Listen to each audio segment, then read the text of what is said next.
الحمدللہ وحدہ لا شریک لہ والصلاۃ والسلام علی من لا نبی بعد۔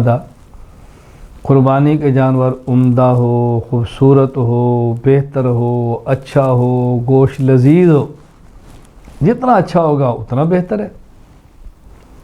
ہمارے یہاں بعض غلط فہمی ایسی ہیں کہ جانوروں کی قربانی میں بعض خوبیاں ہیں، لوگ اس کو عیب سمجھتے ہیں۔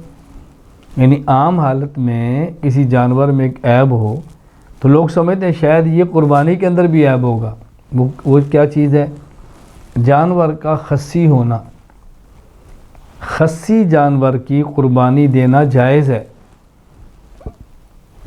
خصی جانور کی قربانی کرنا ثابت ہے۔ سنن ابی داؤد میں ہے، ذبح النبی صلی اللہ علیہ وسلم یوم الذبح، رسول اکرم صلی اللہ علیہ وسلم نے قربانی والے دن ذبح کیا۔ کس کو؟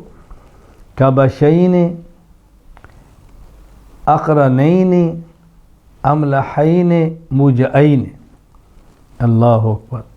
جانور جس کے دو سینگ ہیں، موٹا تازہ ہے اور خصی ہیں۔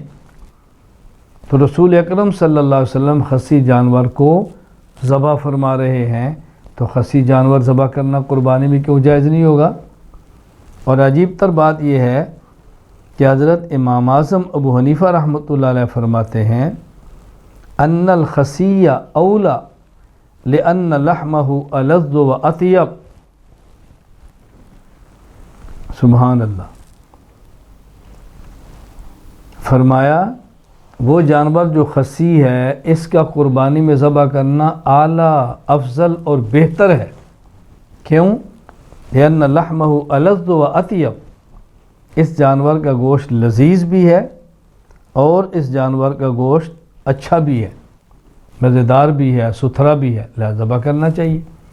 تو جانور کا خصی ہونا یہ وہ عیب نہیں کہ جس سے قربانی نہ ہو، بلکہ اس کی یہ خوبی ہے کہ جس میں قربانی کے لیے جانور دوسروں سے بھی بہتر ثابت ہوتا ہے، اس لیے خصی جانور کو قربانی کرنا جائز ہی نہیں بلکہ بہتر ہے۔ وآخر دعوانا الحمدللہ رب العالمین۔